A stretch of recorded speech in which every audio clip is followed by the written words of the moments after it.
Tayo po'y magsitayo at magbigay galang po tayo sa salita ng Diyos.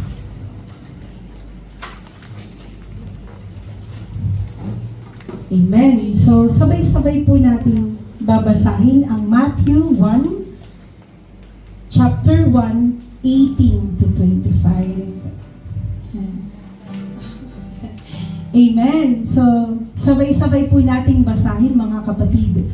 Matthew 1, 18 to 25. Joseph accepts Jesus as his son. This is how the birth of Jesus, the Messiah, came about. His mother Mary was pledged to be married to Joseph. But before they came together, she was found to be pregnant through the Holy Spirit. Because Joseph, her husband, was faithful to the law and yet did not want to expose her to public disgrace, he had in mind to divorce her quietly.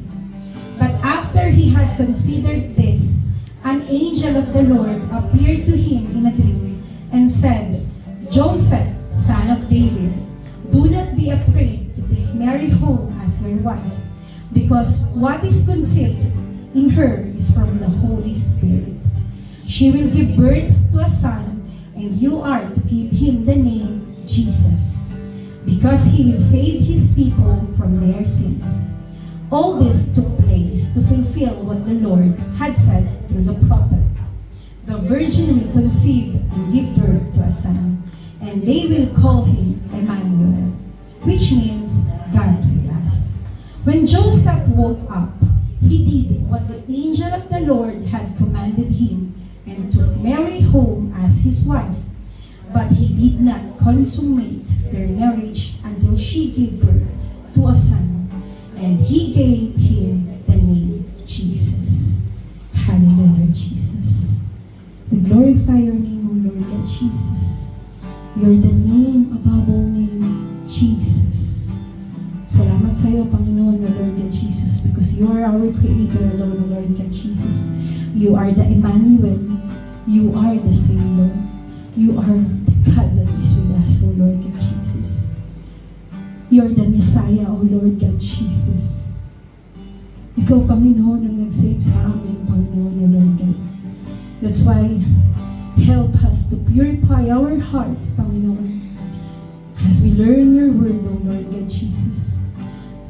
Help us to reveal what you want us to do. And help us to do your will, Panginoon. Lord, ako bilang iyong lingkod, Panginoon, na itago mo sa iyong likuran, Panginoon. Lord, hindi ko ito kakayanin, Panginoon. Gamitin mo lamang po ako, Panginoon, as your empty vessel to pour out your blessings, Panginoon, O Lord God. I know, O Lord God Jesus, from this morning, O Lord God Jesus, may gagawin ka sa amin. May gagawin ka, Panginoon, na hindi namin sukat akalain, Panginoon. At hindi namin kayang i-contain, Panginoon, ang aming kaligayahan. Sapagkat sasagutin mo, Panginoon, ang lahat ng nasa aming puso. You know the desires of our heart, O Lord God Jesus. Use these words, Panginoon, O Lord God Jesus, to reveal us how powerful you are to us. Samahan mo kami, Panginoon. Be with us, Panginoon. Let your presence be with us. Salamat, Panginoon. In Jesus' mighty name, Amen. Amen. So tayo po'y magsiupo. Amen. Bakit nga po ba ito ang nireveal sa akin ng Panginoon? Because the world sees Mary and Joseph as ordinary people.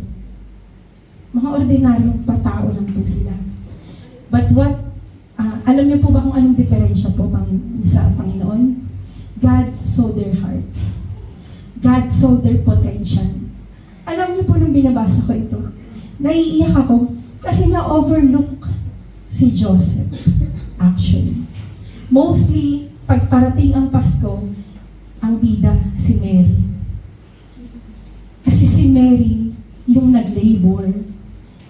Si Mary ang tinawag ng Diyos para mag-bear ng Son who is our Savior.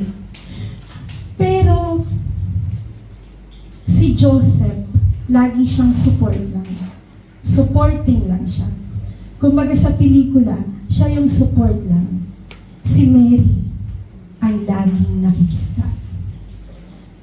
Then I found myself looking at Joseph's life. Sino ba si Joseph? Bakit siya ang ginamit ng Panginoon? Pwede namang hindi si Joseph. Pwede namang si Elijah. Pwede namang si Abraham. Pwede namang si Moses. Pero bakit si Joseph?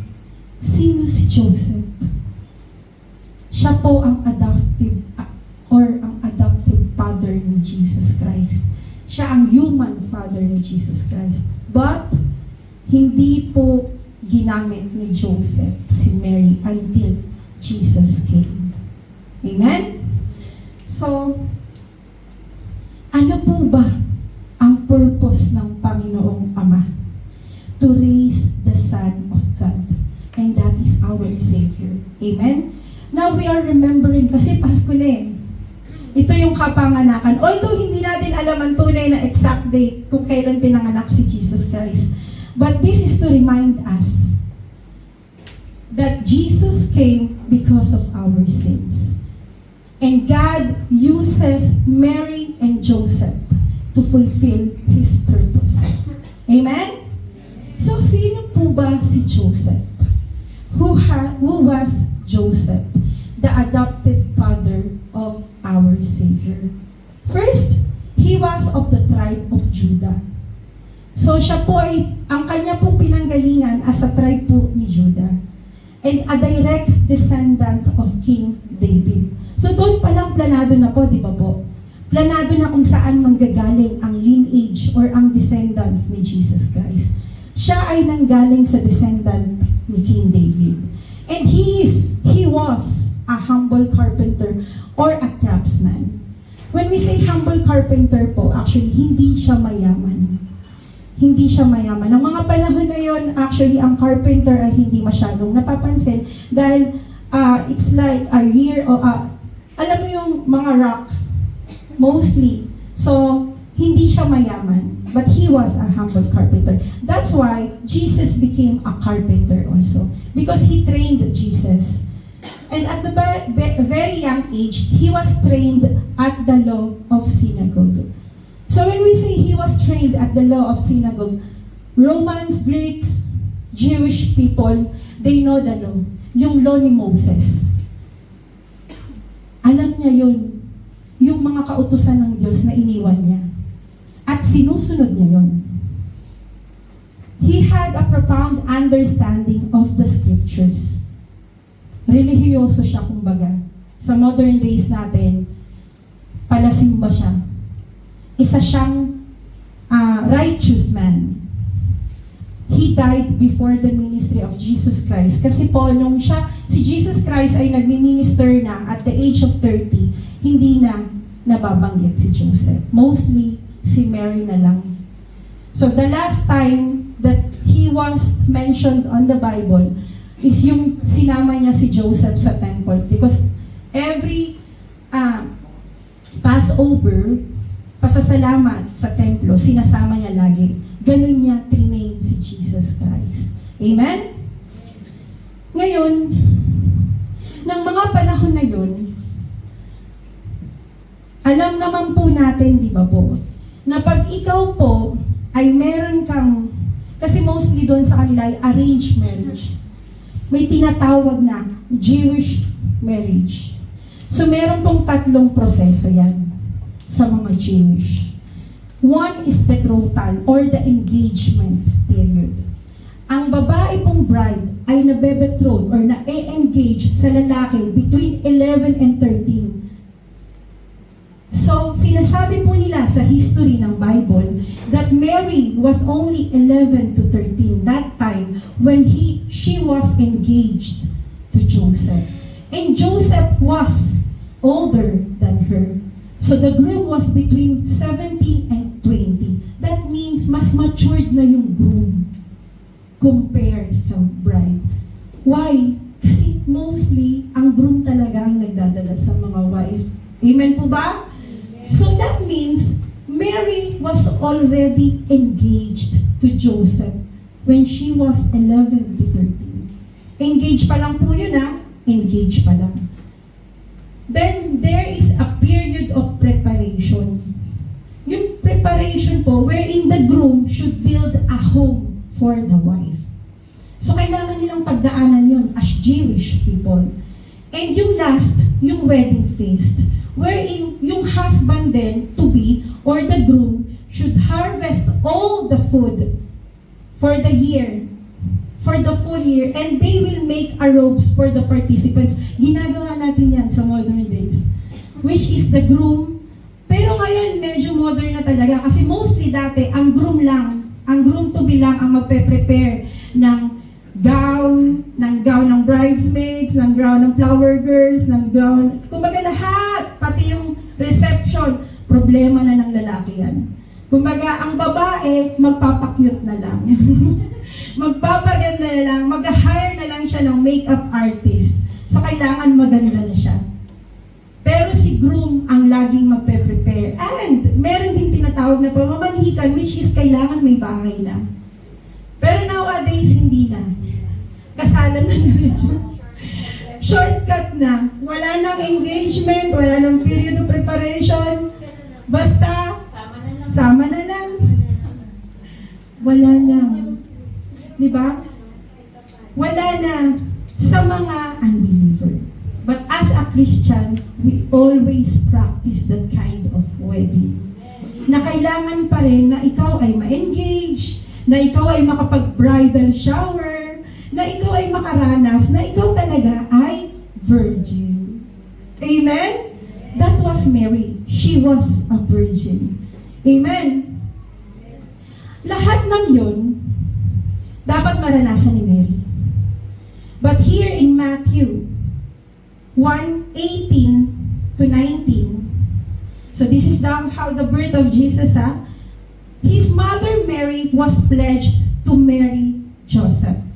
But before they came together, bago sila maging mag-asawa talaga, they were just betrothed. Engaged pa lang sila. At pag engaged, bawal muna, bawal magsiping, bawal hawakan. Hindi niya pa nahahawakan si Mary. As in, sorry for the word, virgin na virgin siya. That means pure siya. Napaka-pure ni Mary. Sa mga lalaki, bihira na lang yun. Yung hihintayin nila yung kasal. Kasi lagi nilang sinasabi, kung mahal mo ko, ibibigay mo sa akin yan. May mga ganyan. Pero sa mga panahon na yon, hindi. Kasi righteous man si Joseph. Hinihintay niya na dumating yung wedding feast so that they will consummate. Pag sinabi natin consummate, yun yung magsisiping na sila bilang mag-asawa. Hindi dumating yun sa mag-asawang yun. Kasi engaged pa lang sila when they found out na buntis si Mary. Because Joseph, her husband, was faithful to the law. Sumusunod siya sa batas Nung mga batas na yun dati, di ba po, sa Old Testament po, ang babae, pag nalaman nila na nanlalaki or nakiapid sa hindi nila asawa, binabato sila hanggang sa mamatay sila. Or, pag nalaman mo na ang mapapangasawa mo ay hindi na virgin, ayaw mo na. It's either ibabalik mo siya sa pamilya or tayo, alam nyo, pag tayo ay nadedehado, hindi tayo papayag na hindi gumante. Kailangan ipapahiya ko siya. Paano kung ganun ang ugali ni Joseph? Ayoko ng ganito. Ano to, tira-tira na lang yung ibibigay sa akin? Pakakasalan ko siya, buntis na siya. Paano kung ganun kalimitado ang isip ni Joseph? Wala tayong Jesus Christ. Baka hindi si Joseph ang ama ni Jesus Christ. Baka maging ang pangalan ay JJ. Bakit nangyari ang mga planong ito ng Panginoon? Because Joseph was obedient. He obeyed the command of the Lord. Although, as a human, he was so disappointed. Nakaka-disappoint naman. Nakaka-turn off. Ikakasal na ako, excited na ako, nag-ipon na ako for our wedding. Consummate na lang ang kulang. But she was already pregnant. Nakakahiya. Nakakahiya sa lugar namin. What was it like to be on Joseph's foot? Na iniisip niya yung mga bagay na yun. That is why, here in Matthew 1:20, after he had, 1:19, because Joseph, her husband, was faithful to the law. He was so faithful. Sumusunod siya sa batas. And yet, pero kahit na ganun siya, sumusunod sa batas, ayaw niya naman na ma-expose si Mary into public shame. So he had in mind, may plano na siya. Hihiwalayan ko na lang siya quietly. I will divorce Mary quietly. Planado na. Hihiwalayan ko na lang siya na walang makakaalam. Kasi bakit? There are two options for Joseph. One, tatanggapin ko siya, pero ako ang nakakahiya. Kasi lalabas siya na buntis, pero hindi ko siya anak. Pangalawa, hihiwalayin ko siya at titignan ko na lang si Mary kung paano siya binabato hanggang sa mamatay siya. Hanggang sa mamatay pati yung bata na yun. Wala akong pakialam. Hindi ko naman anak yun eh. But Joseph was not like that. Why? Because he really loved Mary. Mahal na mahal niya si Mary. He really loved Mary that even though it was on the law na pwede naman niyang isumbong at pwede niyang ibalik si Mary sa pamilya, but he forgot this law. Why? Because of his love for Mary. Unconditional love yun. Yung pagmamahal ni Joseph na kaya niyang akuin kahit hindi niya anak. Bihira na lang yun. Bihira na lang sa lalaki. Yung aakuin mo ang responsibilidad na hindi naman sa'yo. Amen po ba tayo doon? But Joseph was not like that. Because he was a faithful son of God. He knows the law, but he forget it because of his unconditional love for Mary. Napakabuti po pala ng puso ni Joseph, no? Kung hindi siguro mabuti ang puso ni Joseph, wala tayong Jesus Christ. Hindi mapufulfill ang plano ng ating Panginoong Ama. Amen? So after he had considered this in Matthew 1, chapter 20, after he had considered this, hihiwalayin niya na. Nagplano na siya. Sige, bukas. Meron pa siguro siyang planadong mga script. Ganyan na kung paano ka makikipag-break eh. Ipopost ko sa Instagram. It's over. Kumbaga, kailangan magplano ako ng maayos, yung hindi masasaktan si Mary. Pero obviously, ayoko na sa kanya kasi nakakahiya eh. Mapapahiya ako. But after he had considered this, an angel of the Lord appeared to him in a dream and said, Joseph, son of David, do not be afraid. Huwag kang matakot to take Mary home as your wife. Huwag kang matakot na dadalhin mo si Mary sa iyong bahay bilang iyong asawa. Because what is conceived in her is from the Holy Spirit. Sapagkat ang kanyang dinadala ay galing sa banal na Espiritu na ipinagkaloob ng Panginoong Ama. Amen po? She will give birth to a son, and you are to give him the name Jesus. Wow! It's really a privilege that Joseph was to name Jesus. Siya ang magbibigay ng pangalan. Isa po kasing malaking karangalan sa mga panahon na yon, ang Ama ang nagbibigay ng pangalan. And Joseph followed. He obeyed the command of God. He followed the name Jesus to be given to the son that was not Amen? Purihin natin ang ating Panginoon. You know why? Jesus? Because He will save His people from their sins. That was the purpose of our Father God that was to accomplish by Mary and Joseph. Ginamit si Mary at si Joseph to accomplish the purpose of our Lord, living God, the Father. To what? Para ibaba si Jesus Christ dito at isave tayo sa lahat ng mga kasalanan. Isn't it, parang bilang naalala yung kasalat master, isn't it amazing how God is so wonderful to us? Grabe, planado ng Panginoon. But sometimes, there are plans of the Lord that we, as human, contradict. Kaya tayo napapariwala.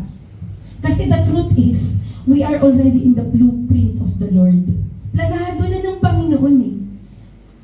It is us to follow like Joseph. The God commanded, we become obedient. God commanded Joseph, Joseph obeyed. And that was the purpose of Joseph. Amen? Amen. Amen. So Joseph was, balikan po natin ulit mamaya ang mga verses. Joseph was one, basahin po natin, obedient man, noble man, faithful leader,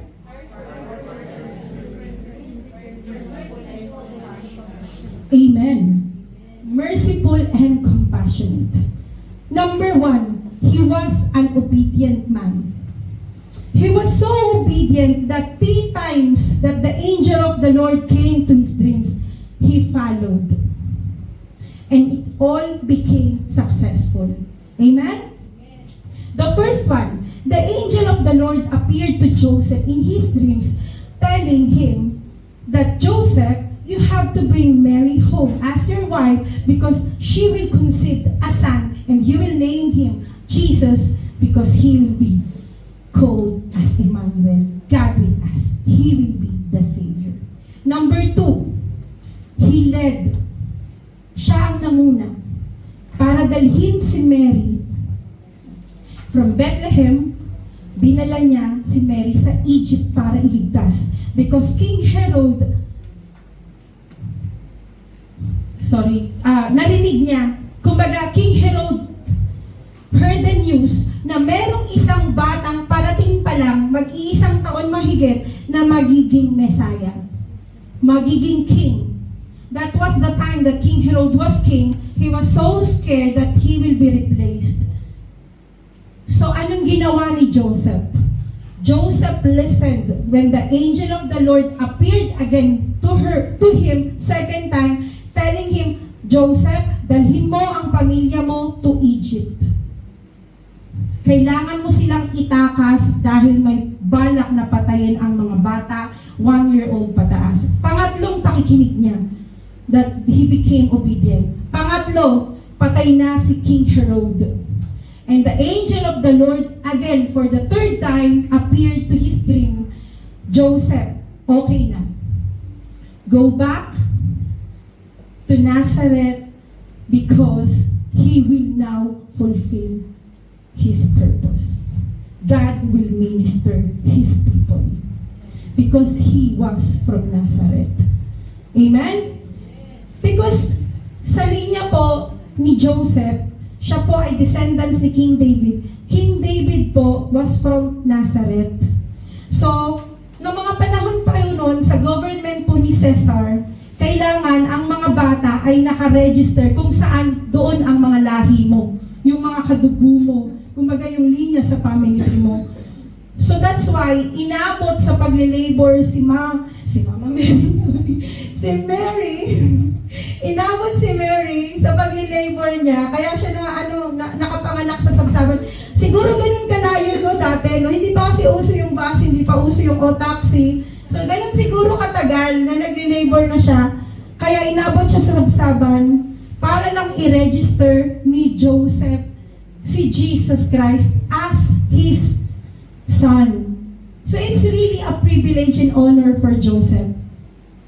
Hindi niya naisip yung kahihiyan. Ang naisip niya, it was an honor for me. That God commanded me that my wife will bear a son and that will be our son. And he registered it as his son. Kaya po sila nakarating doon. Amen? So, nakita naman po natin, he was a noble man. Why he was a noble man? He was a righteous man. He followed the rules. He followed the rules of Moses that was given also by the Father God. And he was a faithful leader. He led his family. He was faithful to his God. Amen? And that is our God. Amen? He was a hard worker and determined carpenter. He also trained Jesus. And also, siya rin po ang sumama kay Jesus para ma-circumcised. Siya rin ang sumasama kay Jesus para pumunta sa templo. Siya ang nagturo, siya ang unang guro ni Jesus Christ. Bakit? Sa tingin niyo ba, even though that God is our Savior, Jesus Christ is our Savior, kaya niya bang magtimpla ng gatas nung baby siya? Kaya niya bang magpako at magkarpintero nung bata siya? Kahit na siya ang ating banal na Diyos. Pero dahil siya ay dinala rito para maging tao, kailangan niya ng ama. Ama na magpo-portray para siya ay matrain bilang tao. Amen? And that was Joseph. God uses the life of Joseph. Amen?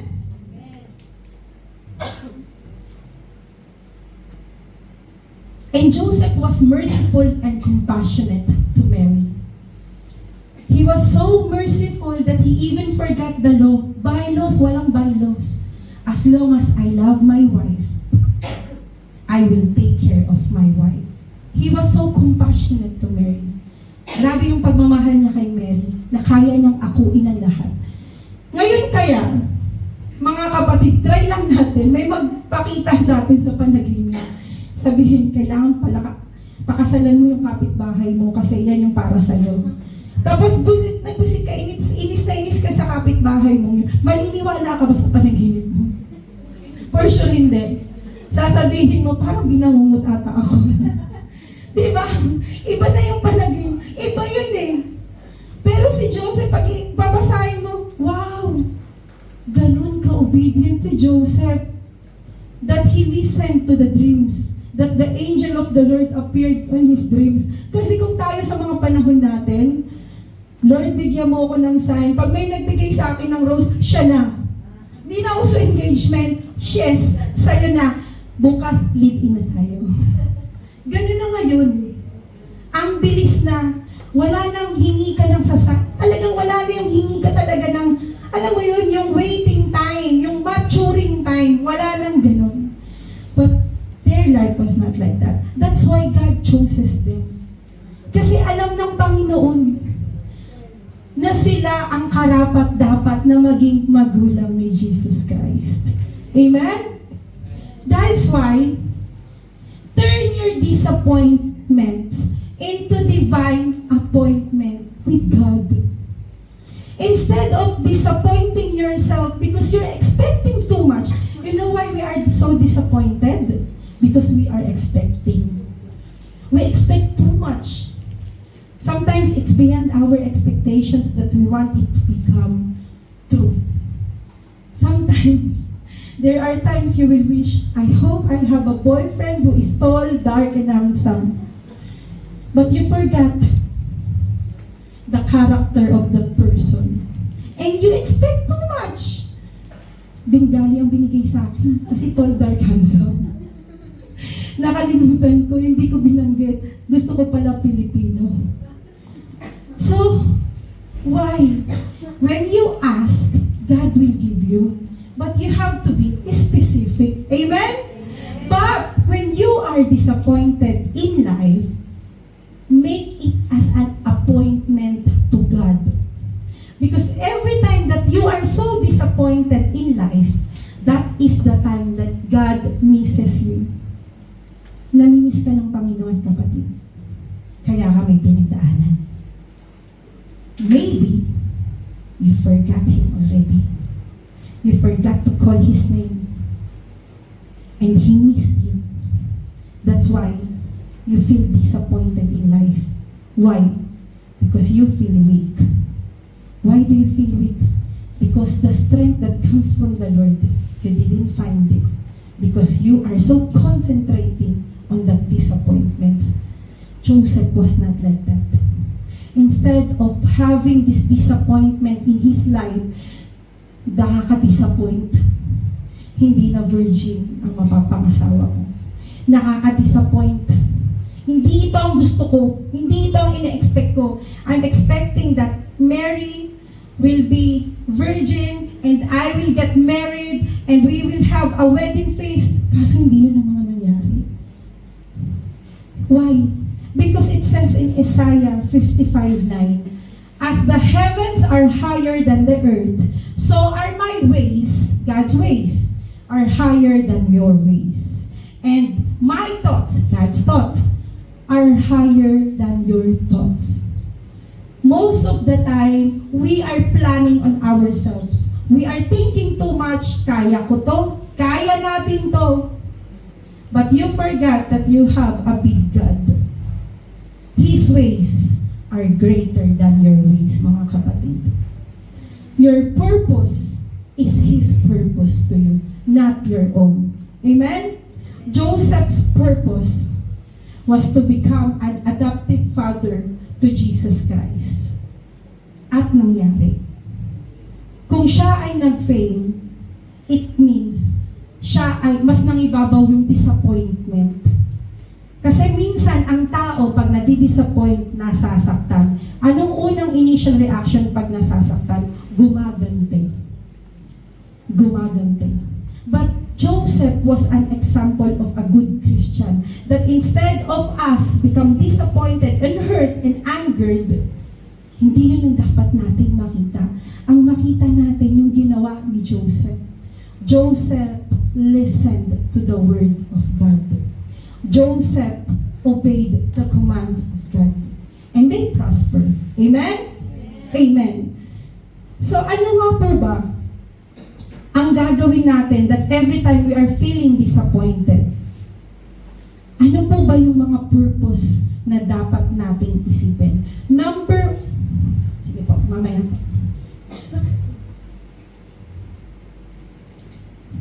Ito po muna. Sometimes, we get caught up in our emotions that we fail to see the treasure that truly comes in each disappointment. Yun nga po yung sinasabi ko kanina. That sometimes po, because of our emotions, nakakalimutan natin, ano kaya yung treasure? What's in there? In that disappointment, what will I learn in that disappointment? In that situation, ano kaya ang pwede kong matutunan? Ano kaya ang pwedeng ibahagi sa akin ng Panginoon? Bakit ko naranasan yung ganong sitwasyon? When things don't go as planned and your life turns upside down, you're forced to rethink what you truly want. And more often than that, tap into untapped abilities that can help you go on path that is more aligned with your passion and purpose. When things are not go as we planned, we tend to think based on what we think instead of waiting on the plans of the Lord. Kaya tayo na minsan nagkakaganon-ganon. Why? Pinangungunahan kasi natin ang plano ng Panginoon sa atin. Ganun ang nangyayari sa atin. That's why sometimes our path are swaying. Hindi tayo dumediretso. But glory to God, there are people who are swaying, but they are going back again. Amen? Bumabalik ulit sila sa tamang ruta sa Panginoon. Because they realized, inisip ko, plinano ko, but where was the Lord when I was planning it? Kaya tayo naliligaw minsan, mga kapatid. Kasi the more that we are so disappointed in life, the more that we want to plan, at doon tayo nagsusway. Amen? Many times, we hold on to things, people, and ideas that cripple our movement. It's true. Most of the time, Mas nakikinig tayo sa advice ng mga asawa natin, kaibigan natin, kala natin, yun ang makakatulong sa atin. But we forgot that God told us the Bible is a living water. That's the sources of all the sources that God entrusted us. Ito lang naman ang makakatulong sa atin eh. You want the presence of the Lord living God? Read the Bible. Meditate the Bible. Do not meditate with your friend's word. Kasi sometimes nakaka-toxic yan. Nakaka-toxic yan. Parang sa buhay. Ano ba yan? Wala pa akong sahod. 15 na, wala pang sahod. Ay, naku si madam, wala pa rin sahod. Pakinggan mo yung katrabaho mo. Nakakainis naman. Trabaho ng trabaho, wala pa rin sahod. Layasan na natin yan si madam, nakakabwisit. Ikaw, na hindi naman naiisip mo na umalis, alis na lang din ako, sige, sasama na lang ako sa'yo, kasi oo nga, tara, maghanap na lang tayo ng trabaho. Why don't you tell your co-worker, let's pray. Pag-pray natin sila, baka lumambot yung puso nila. Okay lang yan, tiis-tiis lang tayo. Malay mo bukas may bonus pa. Think positive mga kapatid. At pag ikaw nag-isip ka ng positive at ikaw ang magiging blessing sa mga kasama mo, panigurado, hindi nila maiisip na disappointed sila. Masasabi nila, buti na lang sinabi mo yun kapatid. Sometimes the people around us also, it may be toxic, or most of them, especially us, they are the positive thinkers in our life. Sila yung nag-a-uplift sa atin. Amen po ba? Tayo po ba'y nag-a-uplift sa ating mga kaibigan? Amen. Amen. So instead of hold on to the people around us that giving us negativity, doon tayo sa mga kapatiran na magbibigay pa ng inspirasyon sa atin to rely on God. Amen? Amen.